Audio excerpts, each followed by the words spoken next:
Yesterday I was at the supermart and saw one of my old friends, and we were talking about what he was doing. He told me he just quit his job as a semi-driver. It indicated to me how easy it was for him to get a job as a semi-driver. It didn't even take him, the day he put in his application telling him that he needed some work, he said he could get literally the next day work doing it. So, but he had already quit because he had already gotten sick of it being away from his family all the time, right? So he's now working with someone with a new business, a niche product that they created. Seems to be very popular. It's a certain type of flag stand, something niche, for someone who died, a way to honor them. Okay, a flag stand that says some stuff on it. Either the one that he did has something to do with religious, if they're a pastor or something, or it could be something patriotic. I'm saying some sort of flag stand that is a good way to remember someone who passed away. And for me, my brother recently passed away. He was only 37 not too long ago, and it was in a motorcycle accident. He's only, like I said, he's very young. He had a family, 3 children, and it's just shocking, and it's really hard for me to take and for my family to take. But, you want to remember someone, so he's part of this business where they're doing this. They have this niche item, and he was asking for advice on how to sell this item. He's basically the main marketer of this particular item for this company. And I gave him some advice. He was talking to me. He said he knew, he had a friend that knew someone who was on the board of directors for Hobby Lobby. And I'm like, well, yeah, that's some good connections. That might help you out, get that in there. I mean, that's like the perfect place to sell it. And, he was asking me, he told me that this guy that he was working with, something went wrong, and it's just not going right with this Hobby Lobby thing. So I told him, some things that I did to get my product going. I had some products that I got into the chain stores myself, into Best Buy, Walmart, all these different chain stores, some software I created.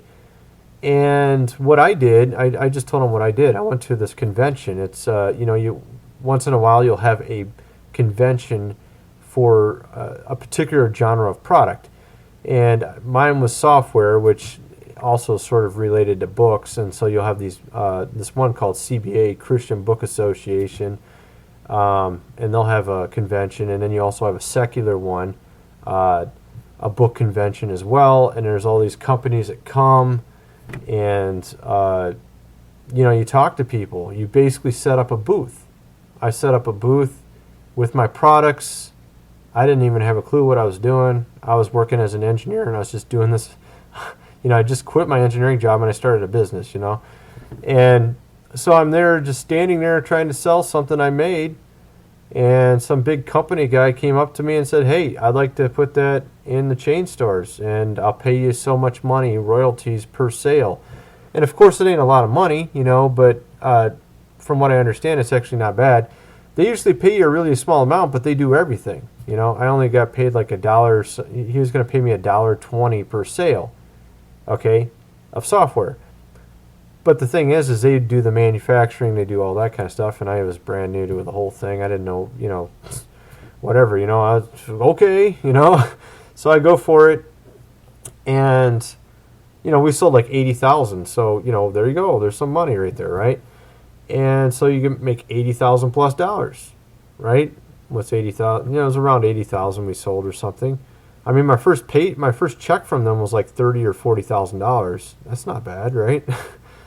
But of course, the sales dwindle off as years go by and then months go by. And actually, they do it per quarter is how they would pay me. But the point was, I told them, hey, you should get, you should have multiple versions of this flag stand, because he says it's a very unique niche item. No one else has these type of things.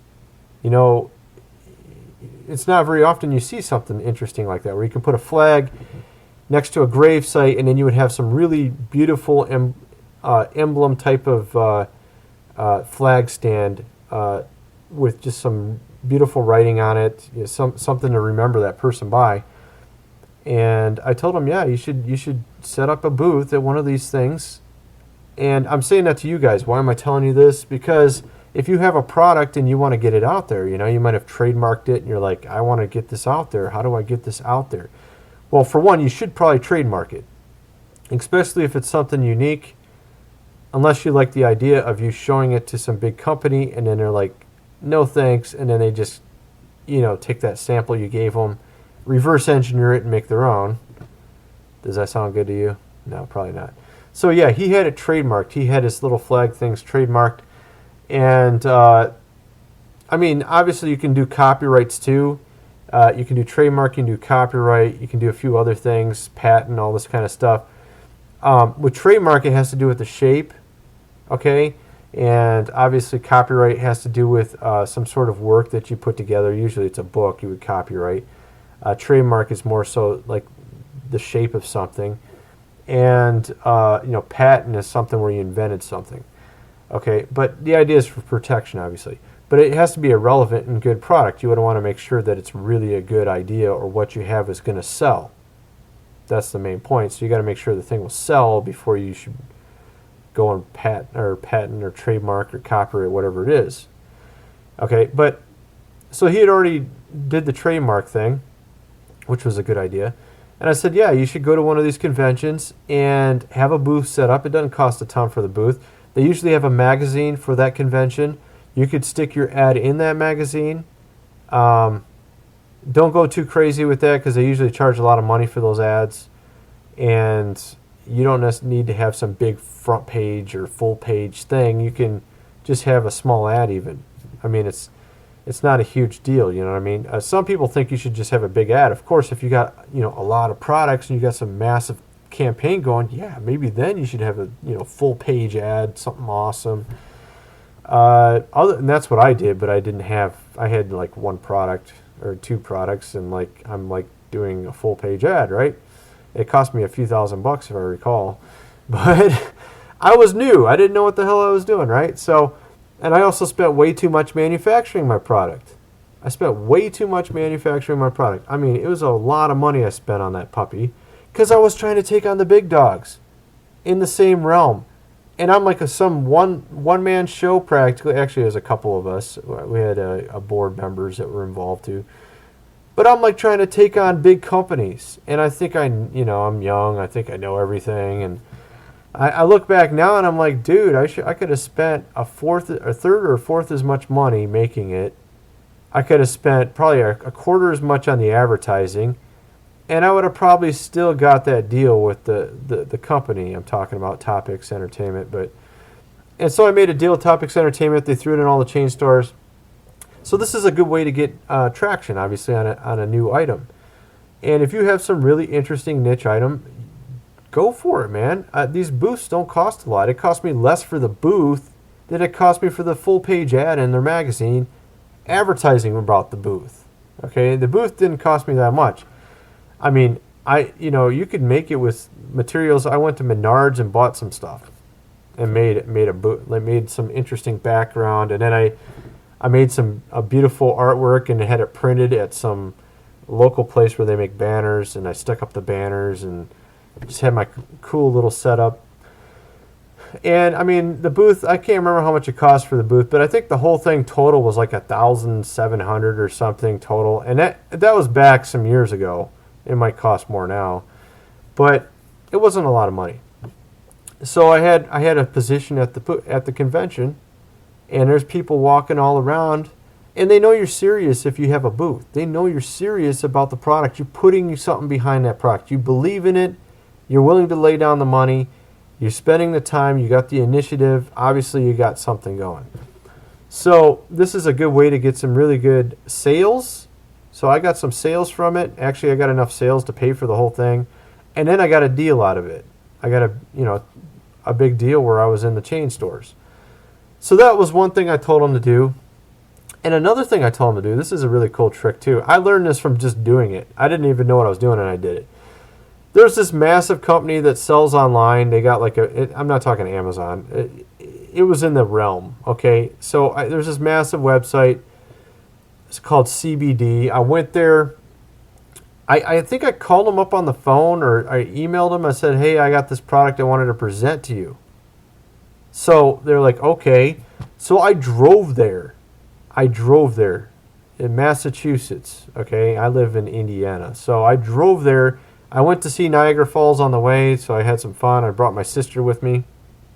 We were pretty young back then. She's younger than me. She wanted to go on a road trip. So we went to Niagara Falls and all that, and then we went to CBD, and I'm presenting before this guy. It's the first time I ever done anything like this. And he actually looked at me like I was insane because my pitch was kind of goofy. I had my pitch set up, and I started saying some stuff. It actually wasn't that goofy. I think he just heard 1,000 pitches, and he probably just doesn't believe anything, and he just looks right through it and doesn't even give a crap what you say and just wants to know what the product is about, right? So I said some stuff, and I could tell that he didn't like what the first stuff I was saying, whatever. But the point is, this is the point. I drove there. I sat him down. I showed him the product. He felt guilty enough to buy it. You see what I'm getting at? Okay, so you don't understand what I'm saying. You don't get it. Okay, let me explain it to you.